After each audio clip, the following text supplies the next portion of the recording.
Hello everyone, welcome back to my channel. आज हम 1 दिसंबर के करंट अफेयर्स डिस्कस करेंगे। ठीक है, इसकी वीडियो कल डल नहीं पाई थी।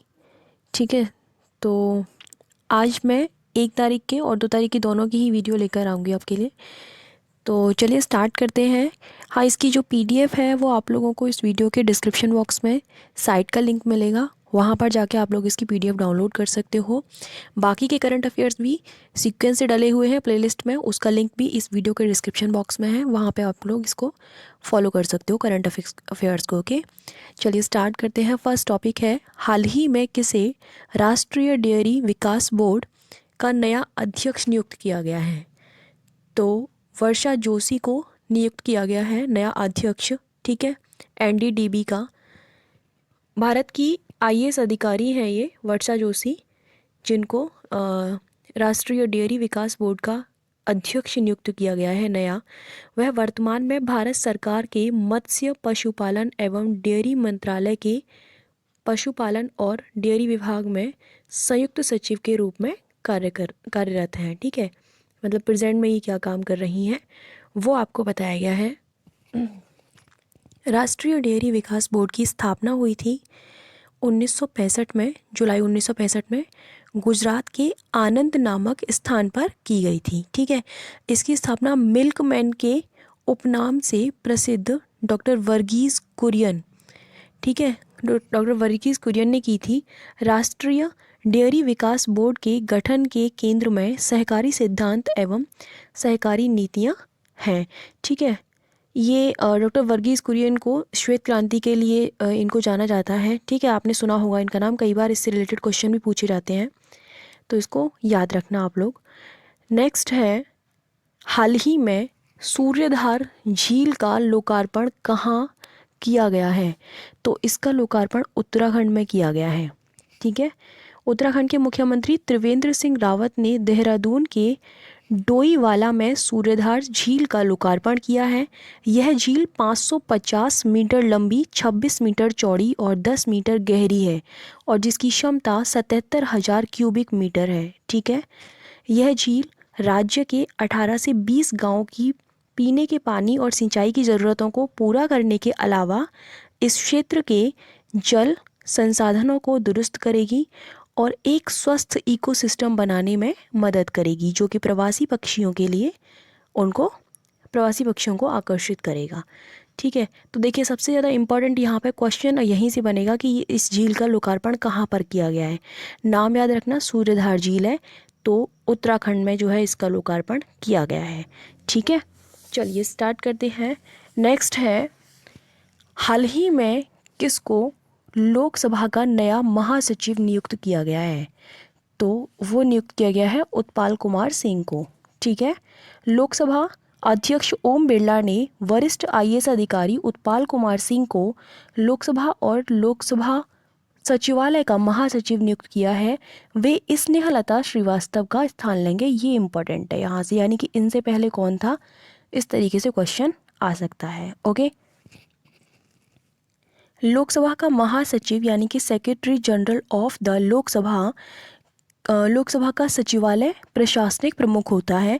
वह लोकसभा अध्यक्ष द्वारा नियुक्त किया जाता है। इम्पोर्टेंट है, इसको आप याद रखना। ठीक है, किसको किसके द्वारा नियुक्त किया जाता है? तो लोकसभा अध्यक्ष द्वारा। लोकसभा महासचिव का पद भारत सरकार में कैबिनेट सचिव का पद है, जो भारत सरकार के सबसे वरिष्ठ सिविल सेवक हैं। ठीक है, मतलब कि उनकी नियुक्ति वहाँ पर की जाती है। चलिए उसके बाद नेक्स्ट है, सहकार प्रज्ञा पहल हाल ही में किसके द्वारा शुरू की गई है?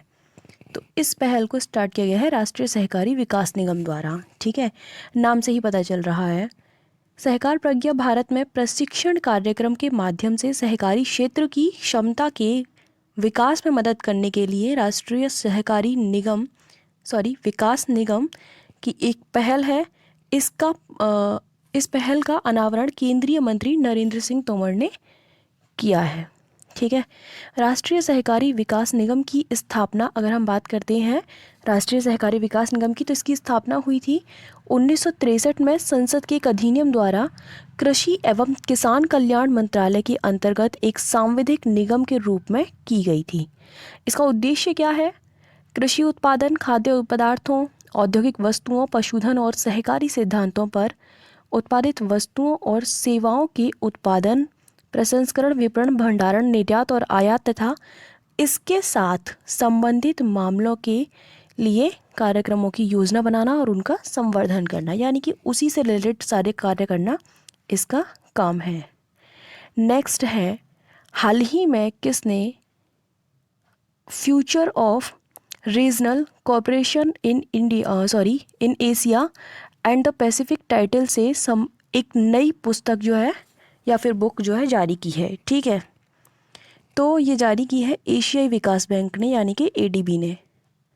ओके, एशियाई विकास बैंक ने future of regional cooperation in Asia and the Pacific title से एक नई बुक जारी की है। ये जो बुक है ये किस चीज़ पर यानी किस पर आधारित है? तो स्वास्थ्य, व्यापार, वित्त और आपदा जोखिम सहित क्षेत्रीय सहयोग रणनीतियों को एशिया और प्रशांत में आर्थिक विकास में तेजी लाने और कोविड-19 महामारी से उबरने में किस तरीके से मदद मिलेगी, उस पर ये बुक जो है फोकस करती है। उसका जो टाइटल है वो सारी बुक जो है उस पर केंद्रित है।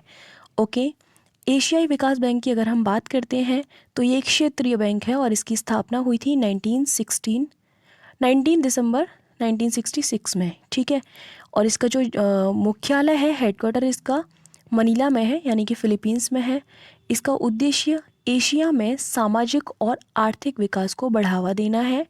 एशियाई विकास बैंक द्वारा एशियाई विकास आउटलुक नाम से एक रिपोर्ट भी प्रस्तुत की जाती है। ठीक है, तो ये वाला पॉइंट भी इम्पोर्टेंट है, आप याद रखना इसको। ओके, चलिए नेक्स्ट है, विश्व एड्स दिवस कब मनाया जाता है? यह 1 दिसंबर को मनाया जाता है। ओके, इम्पॉर्टेंट इसमें इसकी थीम है, थीम याद रखना, ग्लोबल सॉलिडेरिटी शेयर्ड रिस्पॉन्सिबिलिटी इसकी थीम है, इम्पॉर्टेंट है। यानी कि हिंदी में अगर मैं इसको बता दूँ तो वैश्विक एकजुटता, लोचशील HIV सेवाएं। ठीक है, इस दिवस की शुरुआत हुई थी 1988 में विश्व स्वास्थ्य संगठन WHO के द्वारा हुई थी, जिसके बारे में मैंने आपको डिटेल में कल परसों ही बहुत अच्छी तरीके से समझाया था। ह्यूमन इम्यूनोडिफिशियंसी वायरस या HIV एक प्रकार का रेट्रोवायरस है जिसका सही ढंग से इलाज न किए जाने पर यह एक्वायर्ड इम्यूनो डेफिशिएंसी सिंड्रोम या एड्स का रूप धारण करता है या फिर कर सकता है। ठीक है, HIV का वायरस शरीर की प्रतिरक्षा प्रणाली पर हमला करता है। ठीक है, इसके वायरस के बारे में पूरा बताया गया है इस पॉइंट में, आप इसको समझ सकते हो। यहाँ से क्वेश्चन तो नहीं बनेगा वैसे। ऐसा माना जाता है कि HIV संक्रमण की उत्पत्ति कॉन्गो लोकतांत्रिक गणराज्य में वर्ष 1920 के आसपास हुई थी। ठीक है, वर्ष 1959 में HIV के पहले ज्ञात मामले की पुष्टि एक ऐसे ही व्यक्ति में की गई थी जिसकी मृत्यु कॉन्गो में हुई थी। ठीक है, तो इसकी यहाँ से आप थीम याद रखना, थीम इम्पोर्टेंट है मेरे हिसाब से। और ये जो है ये तो आपको याद ही होगा, 1 दिसंबर को मनाया जाता है। नेक्स्ट है, सीमा सुरक्षा बल द्वारा 1 दिसंबर 2020 को अपना कौन सा स्थापना दिवस, कौन सी नंबर का स्थापना दिवस जो है मनाया गया है या फिर मनाया जा रहा है? 56वां। ठीक है, बॉर्डर सिक्योरिटी फोर्स द्वारा या फिर सीमा सुरक्षा बल द्वारा 1 दिसंबर को अपना 56वां दिवस स्थापना दिवस मनाया जा रहा है। BSF का गठन 1 दिसंबर 1965 को एक एकीकृत केंद्रीय एजेंसी के रूप में किया गया था ताकि भारत की सीमाएं और उससे जुड़े मामलों की सुरक्षा सुनिश्चित की जा सके। यह भारत के 5 केंद्रीय सशस्त्र पुलिस बलों में से एक है और दुनिया का सबसे बड़ा सीमा सुरक्षा बल है। ठीक है, BSF को भारतीय क्षेत्रों की रक्षा की पहली दीवार कहा जाता है। देखो ये आप ये याद रखना कि 56वां स्थापना दिवस मनाया गया है, ये इम्पोर्टेंट है, ठीक है। इस तरीके से पूछा जा सकता है कि कौन सी नंबर का है। स्थापना याद रखना कि कब इसकी स्थापना हुई थी। चलिए नेक्स्ट है, अरब देशों का पहला कोयला आधारित पावर प्लांट कहाँ स्थापित किया जा रहा है? ठीक है, तो ये स्थापित किया जा रहा है यूएई में। ओके, अरब खाड़ी देश का पहला कोयला आधारित पावर प्लांट संयुक्त अरब अमीरात यानी कि दुबई में स्थापित किया जा रहा है। इसकी क्षमता जो है, उत्पादन क्षमता 2400 मेगावाट है। तो ये आप नाम याद रखना कि कहाँ पर इसका स्थापना की जा रही है। बाकी आज की वीडियो में सिर्फ इतना ही है।